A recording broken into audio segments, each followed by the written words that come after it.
Ay, minasan konnichiwa, Sarate Sensei des. Ayun, maraming salamat po sa Diyos sa muling pagkakataon na makagawa tayo ng video regarding po sa Japanese na pwedeng makatulong sa ating mga kababayang mga kabataan na naghahangad din po na gustong matuto ng Japanese at gustong pumasa ng Japanese exam. Ayun. Na-try nyo na bang may tanong sa sarili nyo kung sinong pipiliin nyo? Yung mahal nyo ba or yung mahal nyo? Yung pinag-isipan mo siya ng matagal, di ka makatulog, di ka makakain, sa kakaisip kung sino yung pipiliin. Pero in the end, wala dun yung pinili mo. At ang result is ibang-iba dun sa binigyan mo ng effort. Or na-try nyo na bang nung high school kayo iniisip nyo kung ano ba talaga yung course ang kukunin mo pag college, no? Iisip mo siya halos araw-araw, nagre-research ka pa kung ano yung gagawin mo, no? Ano yung course na kukunin mo, kung engineer ka ba or magsisiman ka ba. Ilang ulit mong pinag-isipan, no? Sa habang panahon ng pinag-isipan. Pero in the end, nung time na dapat pumili ka na, wala dun yung napili mo. Instead, ibang-ibang kumbaga line of work yung napili mo. Na-try nyo na ba yan? Sa pagkakataong ito po, itry nating ilarawan yung sitwasyon na ito gamit yung GLPT N2 na sentence pattern. Tara, samahan nyo po ako.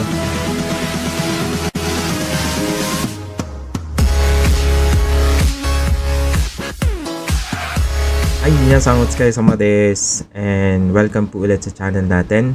At ngayong araw po pag-uusapan natin yung isang N2 grammar na tinatawag po na ano yun? Hay, nani ageku. So, ito po kadalasan lumalabas to sa GLPT na pattern at gusto nating i-discuss ngayon ano ba yung nuance nito, bakit at kung kailan tayo gagamit ng ageku at ano yung mga hint natin kapag sa GLPT na. Ano yung babantayan na natin na masasabi natin na ang sagot ay ang pattern na to, which is ang ageku. So, ang ageku po, ay tinatranslate siya as after much, ended up. Kung sa word pa lang or sa phrase na yan, parang the speaker itself, meron po siyang parang frustration doon sa nagiging result ng effort na ginawa niya. Kasi parang hindi siya satisfied or hindi yun yung ine-expect niya na maging result doon sa ginawa niyang effort, or sa mga pangyayari. So, himayin pa natin para mas madali nating maintindihan. Una, after much effort in A, in the end, the result is B. Kagaya po ng palagi kong sinasabi dun sa mga previous videos natin, yung A po dito na sinasabi natin is ito yung sentence na nilalagay before ng pattern, which is before ng ageku.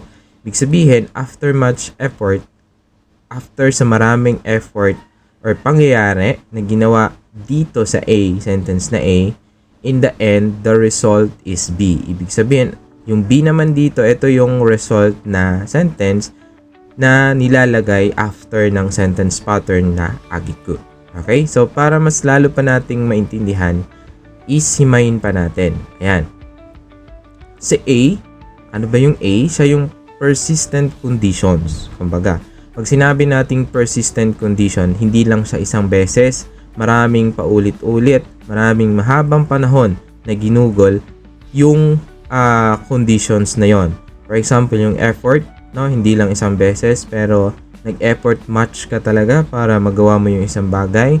Kung try naman, ilang ulit mo siyang tinry paulit-ulit, Ilang ulit mo siyang itry paulit-ulit.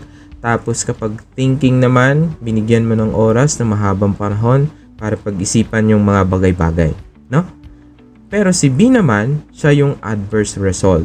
Ibig sabihin, hindi yun yung ine-expect na result mo. Parang iba dun sa ine-expect mo na result. Based doon sa effort na binigay mo, doon sa ilang try na paulit-ulit na ginawa mo, at doon sa habang oras na ginugol mo para mag-isip, hindi yun yung expected na result. merong parang frustration or unsatisfaction doon sa speaker na nagsasalita. At isa pa po, dito sa Ageku, meron tayong tinatawag na mga empathics. So, ito po yung hint natin. Tandaan nyo po ito. Itong tatlong empathics na ito na iro-iro, sanzang at saka nagayjigang, yan po ang palaging ginagamit pagdating sa GLPT. So, pag nakita nyo yan, mga 98%, no? 99% is ang sagot niyan ay Ageku. However, meron pa rin tayong babantayan, no? Kung anong dapat na idugtong sa kanya. So, pagdating sa conjugation niyan, una, yung verb niyan ay dapat naka-ta form, no? Tingnan nyo ulit, naka-ta form. Ta form plus Ageku, no? For example, katta Ageku, yung mga ganun, naka-ta form siya, hindi siya naka-dictionary form, hindi naka-present form. Okay? Pangalawa is adjectival clause plus noun no plus Ageku. Kung napapansin nyo, naka-adjectival clause, ibig sabihin, yung noun, dinidescribe siya ng verb. So, yung verb dito, it's either naka-ta form or naka-verb dictionary. Pero, ang tatandaan nyo, noun no Ageku. So, noun yung dulo niya, tapos Ageku. Okay? So, sana nakuha yung part na yon. Okay. Para mas madali nating maintindihan, mag-cite tayo ng example, tapos himayin natin kung ano yung nuance dito, bakit Ageku ang gamit. Ano ba yung feeling nung nagsasalita para mas maintindihan natin. Una, この前、国際センターにいたときは、散々道に迷った挙句、もう一度駅前に戻って、交番で道を聞かなければならなかった。Okay? はい。これは、英語で言いますと、when I went to the international center the other day, after having gotten terribly lost, I had to return once again to the station front and ask for direction at the police box.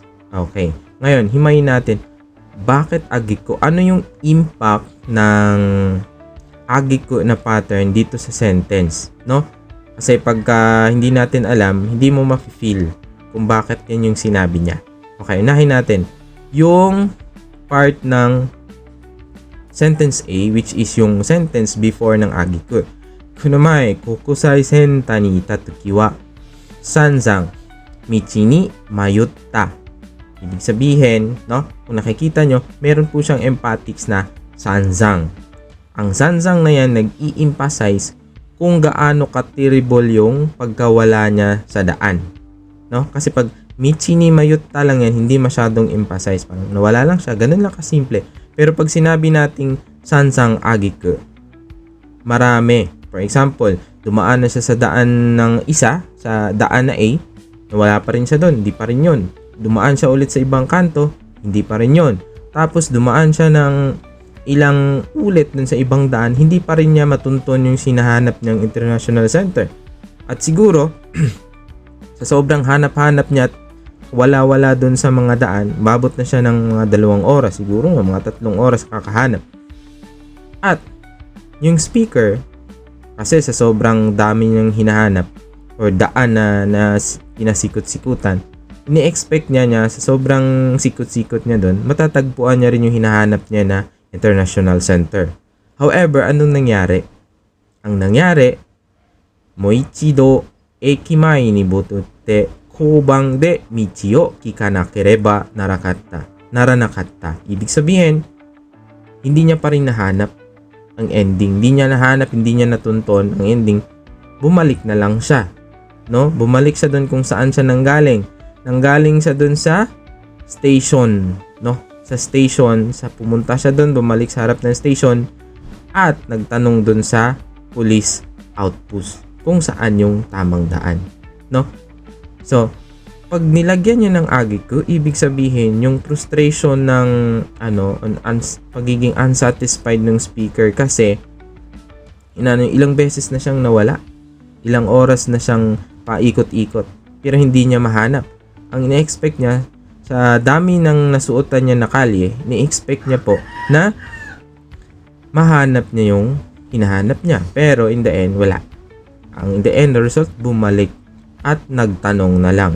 Which is, yun sana dapat yung una niyang gawin. Nagtanong na lang para makita niya agad. Okay? Ay, sige. Proceed tayo sa pangalawa. Taro wa okani no koto ya yuji no mondai de sanzan oya ni shinpai o kaketa akiku toto ie o dete shimatta. Okay?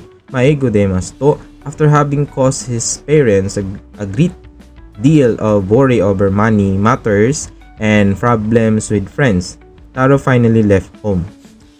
So, titingnan natin, ano ba yung, dito, bakit Agiku? Ano ba yung nuance niya? Ano yung feeling ng nagsasalita dito? No? Ayan, natin. Tingnan nyo sa first part.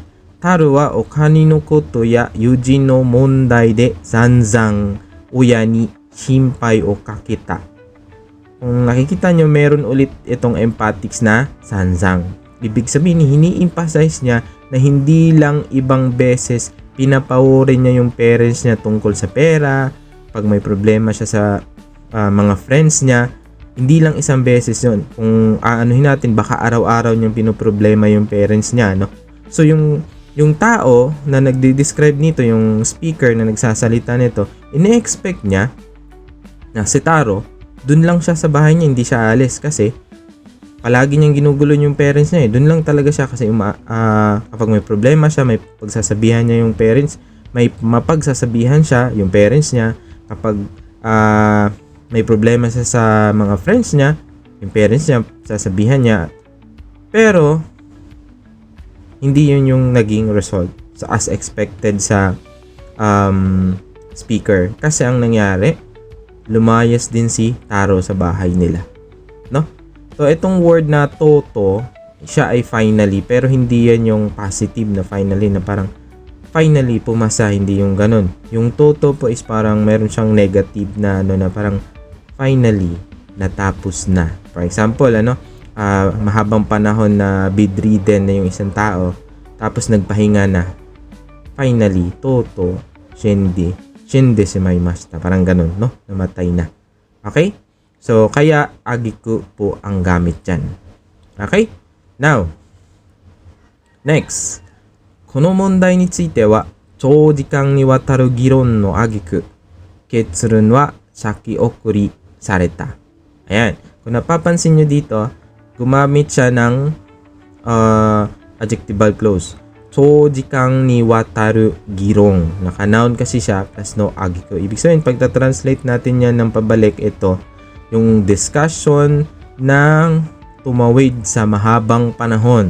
Ibig sabihin, discussion ng mahabang panahon. Ginagawa ng mahabang panahon. So, pag inaano natin to in English is, regarding this problem, after a long period of discussion, the conclusion was postponed. So, saki okuri is, po siya, to postpone, no? In English. So, bakit sa agiku? No? Ano bang gustong ipaabot ng speaker na nagsasalita regarding dito? Ang gusto niyang ipaabot dito is yung feeling ng frustration niya doon sa nagiging result. Kung napapansin nyo, この問題については長時間にわたる議論. Ibig sabihin, mahabang panahon iginugol sa discussion nito. For example, isang oras, or hindi siya isang oras, mga isang araw, no, 2 araw, isang week. At, syempre, pag mahaba na yung discussion pinag-usapan, ang expected ng speaker, magkakaroon na ng conclusion regarding sa problem. However, nung time na dapat maglabas na ng conclusion is walang nailabas. Instead, na-postpone. So, gumamit siya ng pattern na agiku para na yung pagiging dissatisfied doon sa result ng action ng A, no? Dun sa condition ng A. Okay? So, sana po nasundan nyo. Ay, next. Dito naman, no? Sa intro natin, na kung sino ang pipiliin mo, yung mahal mo ba, or yung mahal ka, no? Mahabang panahon ng pinag-isipan, di ka makain, di ka makatulog, pero in the end, wala dun ang pinili mo, kasi ibang landas ang pinili. Kung nakikita nyo dyan sa picture, nag-iisip siya, siguro hindi mga isang buwan, ganun. Ngayon, mahabang panahon iniisip niya, sino ba talaga? Ito bang si A na mahal niya or si B na mahal siya? Pero in the end, wala dito yung pinili. Kasi in the end, ang naging result, ito yung naging result. Nagiging pari siya. So, inihayag ngayon ng speaker dito yung parang, ba't ganun? Parang ganun na feeling, ano? So, So, maya dito, after agonizing over whether to choose the person he loved or the one who loves him, in the end, Carlos chose the path of becoming a priest. Parang gustong iparating sa atin ng speaker yung moment ng dissatisfaction niya tungkol sa doon sa nagiging result, no? So, Nihongo de mas to, jibun no aishiteru hito ka, jibun no koto o aisarete ka, dochira ni suru ka, sanzan nayanda agiku, kekyuku, Carlos san ga shinfo no michi o irabimashita. So, yung feeling ng parang dissatisfied moment ng speaker kasi hindi yan yung ini-expect na niya result. Kasi di ba namili siya, nagpo-problema siya, hindi siya makakain, no? Hindi siya makatulog kasi namili siya ng habang panahon kung sino ba talaga. Pero wala naman pala doon. Ang result kasi, iba, naging pari siya. Okay? Ayan. So, in summary, ang agiku po is despite the persistent condition described in sentence A, which is yung sentence po na before ng agiku, the result in B turned out adverse, contrary to expectation. So, hindi yun yung ini-expect na result. Malayo siya or baliktad sa ini-expect. So, gustong iparating ng speaker yung ganun na feeling gamit ang N2 na grammar pattern, which is ageku. Okay? Now, isa pang dito is meron siyang emphatics. Ito naman ay gagamitin natin hint pagdating sa GLPT, no? Na pag merong pong mga ganyan, ayun, alam na, ageku. Okay? At nilalagyan talaga ng ganyan emphatics to emphasize po kung gaano kalala, gaano kahaba yung effort na ginawa, yung oras na pag-iisip, at gaano ka terrible, no? Kung negative man na pangyayari, gaano ka terrible yung nangyari sa kanya para ma-emphasize po yun, no? At yung result ay hindi umaayon dun sa kung gaano ka laking effort, kahaba ng oras na discussion at pag-iisip. Okay? Ayun. So, ayun po. Sana meron po kayong natutunan ulit sa ating pinag-usapan ngayon. At kung meron po kayong kakilala na gustong matuto ng Nihongo at gustong pumasa ng JLPT N2, so pa-share na lang po ng video natin. At kung hindi pa po kayo naka-subscribe, no, sa channel natin, so pa-subscribe lang po, pa-like at pa-comment na lang po kung meron po kayong tanong. Maraming pong salamat sa Diyos at kayo sama, Diyos.